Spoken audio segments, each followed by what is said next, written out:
Hello नमस्कार मित्रों, कैसे हैं आप। एग्ज़ाम पॉइंट में आपका बहुत बहुत स्वागत है। तो चलिए आज हम देखते हैं टेस्ट संख्या 04। चलिए क्वेश्चन नंबर 1। जलियांवाला बाग हत्याकांड के कारण गांधी जी ने कौन सी उपाधि वापस कर दी थी, बताइए। जलियांवाला बाग हत्याकांड के कारण गांधी जी ने कौन सी उपाधि वापस कर दी थी, बताइए मित्रों। क्या आंसर हो जाएगा इसका। जलियांवाला बाग हत्याकांड के कारण गांधी जी ने कौन सी उपाधि वापस कर दी थी। तो इसका आंसर हो जाएगा मित्रों, गांधी जी ने केसर ए हिंद, केसर ए हिंद की उपाधि वापस कर दी थी। यहाँ दो लोगों ने उपाधि और वापस की थी, उनके भी नाम दे लीजिए। जमनालाल बजाज कौन थे। जमनालाल बजाज ने भी राय बहादुर, किसकी उपाधि, राय बहादुर की उपाधि वापस कर दी थी। ठीक है। और रविन्द्रनाथ टैगोर ने, इनको भी देख लीजिए, RNT, रविन्द्रनाथ टैगोर ने भी सर की उपाधि, कौन सी उपाधि, सर की उपाधि जलियांवाला बाग हत्याकांड के कारण वापस कर दी थी। चलिए नेक्स्ट। भारतीय राष्ट्रीय कांग्रेस का सूरत अधिवेशन क्यों प्रसिद्ध है, बताइए मित्रों। भारतीय राष्ट्रीय कांग्रेस का सूरत अधिवेशन क्यों प्रसिद्ध है, चलिए देखते हैं इसको। तो ये सूरत अधिवेशन 1907 में हुआ था। कब हुआ था, 1907 में। इसकी अध्यक्षता रास बिहारी बोस, किसने, रास बिहारी बोस ने की थी। किसने की थी, रास बिहारी बोस ने की थी। भारतीय राष्ट्रीय कांग्रेस के सूरत अधिवेशन में कांग्रेस के नरमपंथी और गर्मपंथियों, क्या, नरमपंथी व गर्मपंथियों में क्या हो गया था, बंटवारा हो गया। ठीक है। कुछ मतभेद के कारण क्या हो गया, इनमें विभाजन हो गया। ठीक है। चलिए नेक्स्ट। पृथ्वी की किस गति के कारण दिन और रात होते हैं, बताइए मित्रों। पृथ्वी की किस गति के कारण दिन और रात होते हैं। तो पृथ्वी की घूर्णन गति के कारण, किसके कारण, घूर्णन गति के कारण दिन और रात होते हैं। ठीक है। इसे दैनिक गति भी बोलते हैं, क्या बोलते हैं, दैनिक गति भी कहते हैं। ठीक है। चलिए नेक्स्ट। नील नदी का उद्गम कहाँ से होता है, बताइए मित्रों। नील नदी का उद्गम कहाँ से होता है, नील नदी का उद्गम कहाँ से होता है, बताइए मित्रों। तो नील नदी का उद्गम विक्टोरिया झील से होता है। कहाँ से होता है नील नदी का उद्गम, विक्टोरिया झील से होता है। अच्छा, ये गिरती कहाँ है, तो ये आपकी गिरती है भूमध्य सागर में। किस में गिरती है ये भी से भी याद कर लीजिए। तो नील नदी आपकी कहाँ गिरती है, भूमध्य सागर में। ठीक है। चलिए नेक्स्ट।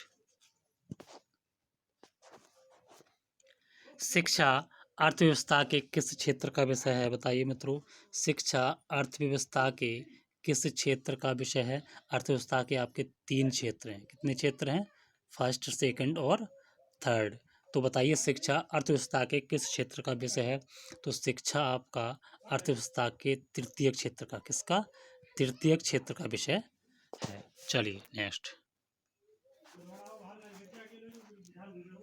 भारत सरकार द्वारा स्वच्छ भारत मिशन कब प्रारंभ किया गया था, बताइए मित्रों। भारत सरकार द्वारा स्वच्छ भारत मिशन कब प्रारंभ किया गया था। तो ये प्रारंभ किया गया था आपका 2 अक्टूबर, याद कर लीजिए इसे, 2 अक्टूबर 2014 को भारत सरकार द्वारा स्वच्छ भारत मिशन प्रारंभ किया गया था। चलिए नेक्स्ट। भारतीय स्टेट बैंक की स्थापना कब हुई थी, बताइए मित्रों। भारतीय स्टेट बैंक की स्थापना कब हुई थी। तो इसकी स्थापना हुई थी, याद कर लीजिए इसे, 1 जुलाई 1955, 1 जुलाई 1955। तो भारतीय स्टेट बैंक की स्थापना कब हुई थी, 1 जुलाई 1955 को। चलिए नेक्स्ट। राष्ट्रपति द्वारा किस अनुच्छेद के अंतर्गत राष्ट्रीय आपातकाल की घोषणा की जाती है, बताइए मित्रों। राष्ट्रपति द्वारा किस अनुच्छेद के अंतर्गत, किस अनुच्छेद के अंतर्गत राष्ट्रीय आपातकाल की घोषणा की जाती है। तो इसका आंसर हो जाएगा मित्रों, अनुच्छेद 352। अनुच्छेद 352 के अंतर्गत राष्ट्रपति द्वारा राष्ट्रीय आपातकाल की घोषणा की जाती है। चलिए नेक्स्ट। संविधान सभा की प्रथम बैठक कब हुई थी? बताइए मित्रों। संविधान सभा की प्रथम बैठक कब हुई थी? तो संविधान सभा की प्रथम बैठक 9 दिसंबर, कब? 9 दिसंबर 1946 को हुई थी। कब हुई थी? 9 दिसंबर 1946 को हुई थी। चलिए नेक्स्ट। नीति आयोग की स्थापना कब हुई थी? बताइए मित्रों। नीति आयोग की स्थापना कब हुई थी? तो नीति आयोग की स्थापना 1 जनवरी 2015। ठीक है। तो नीति आयोग की स्थापना कब हुई थी? 1 जनवरी 2015 को नीति आयोग की स्थापना हुई थी।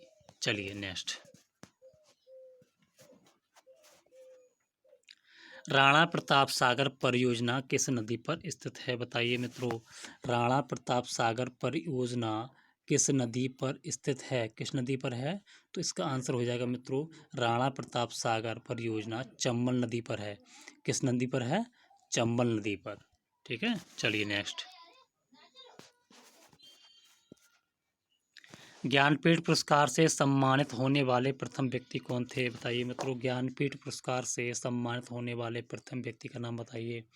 तो इनका आंसर हो जाएगा जी शंकर कुरूप। कौन? जी शंकर कुरूप पहले व्यक्ति थे जिन्हें ज्ञानपीठ पुरस्कार से सम्मानित किया गया था। ठीक है। चलिए नेक्स्ट।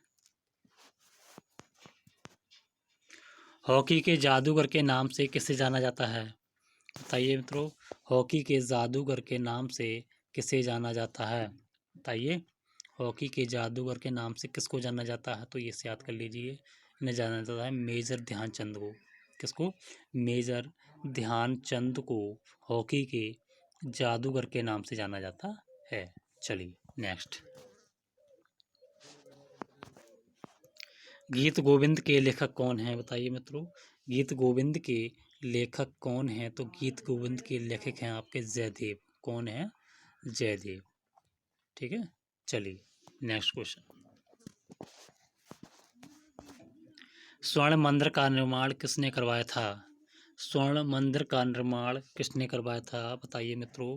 स्वर्ण मंदिर का निर्माण किसने करवाया था? तो स्वर्ण मंदिर का निर्माण करवाया था गुरु अर्जुन देव ने। किसने करवाया था? गुरु अर्जुन देव ने। किसने करवाया था? गुरु अर्जुन देव ने। ठीक है। चलिए नेक्स्ट। पुलित्ज़र पुरस्कार किस क्षेत्र में दिया जाता है? बताइए मित्रों। पुलित्ज़र पुरस्कार किस क्षेत्र में दिया जाता है? तो इसका आंसर हो जाएगा मित्रों, पुलित्ज़र पुरस्कार पत्रकारिता के क्षेत्र में। किसमें? पत्रकारिता के क्षेत्र में दिया जाता है। चलिए नेक्स्ट। गरबा किस राज्य का लोक नृत्य है? बताइए। इसका आंसर हो जाएगा इसका, गरबा किस राज्य का लोक नृत्य है? बताइए। गरबा किस राज्य का लोक नृत्य है? तो गरबा गुजरात का। कहाँ का? गुजरात का लोक नृत्य है। कहाँ का है गरबा? गुजरात का लोक नृत्य है। चलिए नेक्स्ट। केंद्रीय वन अनुसंधान संस्थान कहाँ स्थित है? बताइए मित्रों। केंद्रीय वन अनुसंधान संस्थान कहाँ स्थित है? तो इसका आंसर हो जाएगा मित्रों, केंद्रीय वन अनुसंधान संस्थान देहरादून में है। कहाँ है? देहरादून में। ठीक है। चलिए नेक्स्ट। भारत तिब्बत सीमा पुलिस बल का गठन कब किया गया था? बताइए मित्रों। भारत तिब्बत सीमा पुलिस बल का गठन कब किया गया था? तो इसका आंसर हो जाएगा मित्रों, अक्टूबर 1962। अक्टूबर 1962 में भारत तिब्बत सीमा पुलिस का बल का गठन हुआ था। चलिए नेक्स्ट। भीमबेटका की गुफाएं किस राज्य में हैं? बताइए मित्रों। भीमबेटका की गुफाएं किस राज्य में हैं? तो ये आपकी हैं मध्य प्रदेश में। किस में है भीमबेटका की? भीमबेटका की गुफाएं मध्य प्रदेश में है। किस में है मित्रों? मध्य प्रदेश में। ठीक है। चलिए नेक्स्ट। विश्व पर्यावरण दिवस कब मनाया जाता है? बताइए मित्रों। विश्व पर्यावरण दिवस कब मनाया जाता है? विश्व पर्यावरण दिवस कब मनाया जाता है? तो ये मनाया जाता है आपका 5 जून को। विश्व पर्यावरण दिवस कब मनाया जाता है? 5 जून को। ठीक है। चलिए नेक्स्ट। रेड क्रॉस का मुख्यालय कहाँ है? बताइए। रेड क्रॉस का मुख्यालय कहाँ स्थित है? तो रेड क्रॉस का मुख्यालय है आपका जिनेवा में। कहाँ है रेड क्रॉस का मुख्यालय? जिनेवा में। चलिए नेक्स्ट। जापान की संसद का क्या नाम है? बताइए मित्रों, जापान की संसद का क्या नाम है? तो जापान की संसद का नाम है डायट, इसे याद कर लीजिए। ठीक है, तो जापान की संसद का क्या नाम है? डायट। चलिए नेक्स्ट।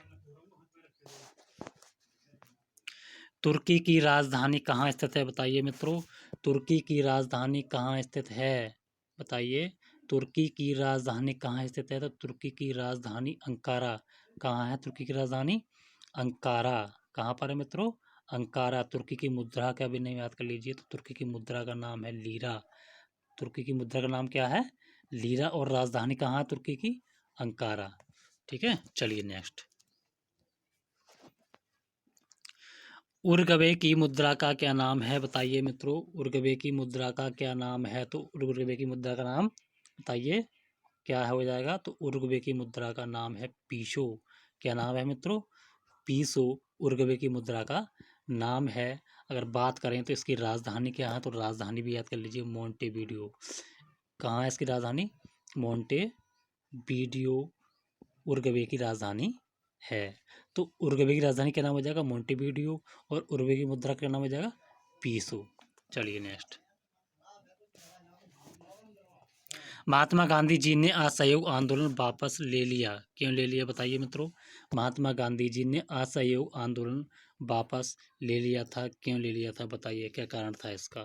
तो 5 फरवरी 1900, बताइए, 5 फरवरी 1922 को उत्तर प्रदेश के गोरख जिला में, ठीक है, उत्तर प्रदेश के गोरखपुर जिला में चोरा चोरी कांड के कारण, किसके कारण? चोरा चोरी, चोरा चोरी कांड के कारण उन्होंने असहयोग आंदोलन वापस ले लिया था। चलिए नेक्स्ट। स्वराज पार्टी की स्थापना कब और कहाँ हुई थी? बताइए मित्रों, स्वराज पार्टी की स्थापना कब और कहाँ हुई थी? तो स्वराज पार्टी की स्थापना 1923 में। कब? 1923 में। कहाँ हुई थी? इलाहाबाद में।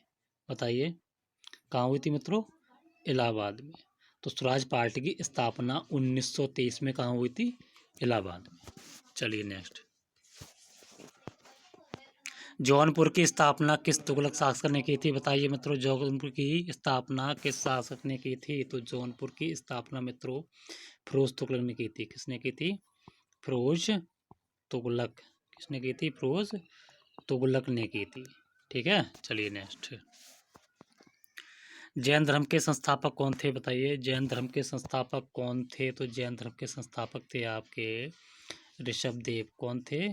ऋषभदेव। जैन धर्म के संस्थापक कौन थे? ऋषभदेव। ठीक है, चलिए नेक्स्ट। अखिल भारतीय खादी ग्रामोद्योग बोर्ड की स्थापना कब की गई थी? बताइए मित्रों, अखिल भारतीय खादी ग्राम उद्योग बोर्ड की स्थापना कब की गई थी? तो उसको याद कर लीजिए। अखिल भारतीय खादी ग्राम उद्योग बोर्ड की स्थापना 1954 में हुई थी। कब हुई थी? 1954 में। ठीक है, चलिए नेक्स्ट। विकास का सिद्धांत किसने दिया था? बताइए मित्रों, विकास का सिद्धांत किसने दिया था? बताइए, विकास का सिद्धांत किसने दिया था मित्रों? तो विकास का सिद्धांत दिया था आपके दादा भाई नेहरू जी ने। किसने दिया था? दादा भाई नेहरू जी। किसने दिया था? दादा भाई नेहरू जी ने। क्वेश्चन एग्जाम में और बनता है, दादा भाई को इंडिया का क्या कहा जाता है? तो ओल्ड मैन ऑफ इंडिया इन्हीं को कहा जाता है। ठीक है, ओल्ड मैन ऑफ इंडिया किसे कहा जाता है? दादा भाई नेहरू जी को। ठीक है, चलिए नेक्स्ट। स्वतंत्र भारत के प्रथम रक्षा मंत्री कौन थे? बताइए मित्रों, स्वतंत्र भारत के प्रथम रक्षा मंत्री कौन थे? तो स्वतंत्र भारत के प्रथम रक्षा मंत्री सरदार बलदेव सिंह। सरदार बलदेव सिंह स्वतंत्र भारत के प्रथम रक्षा मंत्री थे। चलिए नेक्स्ट। प्रथम वित्त आयोग के अध्यक्ष कौन थे? बताइए मित्रों, ये तो बहुत सरल क्वेश्चन है, एग्जाम में पूछा जाता है। प्रथम वित्त आयोग के अध्यक्ष कौन थे? अच्छा ये बताइए, प्रथम वित्त आयोग का गठन कब हुआ था? तो प्रथम वित्त आयोग का गठन हुआ था 1951 में। कब हुआ था? 1951 में। और प्रथम वित्त आयोग के अध्यक्ष कौन थे? के सी नियोगी। कौन थे? केसी नियोगी। कौन थे मित्रों? केसी नियोगी। चलिए एक बार क्वेश्चन और देखते हैं। तो प्रथम वित्त आयोग के अध्यक्ष कौन थे आपके? बताइए मित्रों, प्रथम वित्त आयोग के अध्यक्ष कौन थे? प्रथम वित्त आयोग के अध्यक्ष थे आपके केसी नियोगी। और इसकी स्थापना कब हुई थी? 1951 में। कब हुई थी? 1951 में। ठीक है, चलिए नेक्स्ट। तेलुगु देशम किस राज्य का क्षेत्रीय दल है? बताइए मित्रों, तेलुगु देशम किस राज्य का क्षेत्रीय दल है? तो तेलुगु देशम आपका आंध्र प्रदेश का, किसका? आंध्र प्रदेश का क्षेत्रीय दल है। ठीक है, चलिए नेक्स्ट। गंगा को राष्ट्रीय नदी कब घोषित किया गया था? बताइए मित्रों, गंगा को राष्ट्रीय नदी कब घोषित किया गया था? बताइए मित्रों, गंगा को राष्ट्रीय नदी कब घोषित किया गया था? बताइए। इसका आंसर हो जाएगा मित्रों 4 नवंबर 2008। 4 नवंबर 2008 को गंगा को राष्ट्रीय नदी के रूप में घोषित किया गया। चलिए नेक्स्ट। पंचायती राज का शुभारंभ कब और कहाँ से हुआ है मित्रों? बताइए, बहुत अच्छा क्वेश्चन है और एग्ज़ाम में ये बहुत पूछा जाता है। बताइए मित्रों, क्या हो जाएगा इसका आंसर? पंचायती राज का शुभारंभ कब और कहाँ से हुआ है? तो पंचायती राज का शुभारंभ याद कर लीजिए डेट, 2 अक्टूबर 1959। कब? 2 अक्टूबर 1959 में राजस्थान के नागौर जिले से। कहाँ से? राजस्थान के नागौर जिला से इसका प्रारंभ हुआ है। ठीक है, चलिए नेक्स्ट क्वेश्चन। किस उपकरण की सहायता से वायुमंडल में उपस्थित आर्द्रता मापी जाती है? बताइए मित्रों, बहुत अच्छा क्वेश्चन है। किस उपकरण की सहायता से वायुमंडल में उपस्थित आर्द्रता मापी जाती है? तो इसका आंसर हो जाएगा मित्रों हाइग्रोमीटर। हाइग्रोमीटर की सहायता से वायुमंडल की आर्द्रता मापी जाती है। चलिए नेक्स्ट। सिरका में कौन सा अम्ल पाया जाता है? बताइए मित्रों, सिरका में कौन सा अम्ल पाया जाता है? तो सिरका में पाया जाता है आपका एसिटिक अम्ल। कौन सा अम्ल पाया जाता है सिरका में? एसिटिक अम्ल। कौन सा अम्ल पाया जाता है मित्रों? एसिटिक अम्ल पाया जाता है। ठीक है, चलिए नेक्स्ट। ट्रकोमा मानव के किस अंग से संबंधित बीमारी है? बताइए मित्रों, बहुत अच्छा क्वेश्चन है, एग्जाम में कई बार पूछा गया है। ट्रकोमा मानव के किस अंग से संबंधित बीमारी है? पहले ये समझ लीजिए किससे होती है। ट्रकोमा एक वायरस द्वारा होने वाली बीमारी है। किसके द्वारा? वायरस के द्वारा होने वाली बीमारी है। और ये आँख से संबंधित बीमारी है। किससे? मनुष्य के आँख से संबंधित बीमारी है। ठीक है, चलिए नेक्स्ट। भारत में मुख्य चुनाव आयुक्त का वर्तमान में वेतन कितना है? बताइए मित्रों, भारत में मुख्य चुनाव आयुक्त का वर्तमान में वेतन कितना है? तो इसका आंसर हो जाएगा मित्रों 2,50,000, 2.5 लाख। कितना? वर्तमान में मुख्य चुनाव आयुक्त का वर्तमान में वेतन कितना है? 2.5 लाख रुपए, 2,50,000 रुपये। ठीक है, चलिए।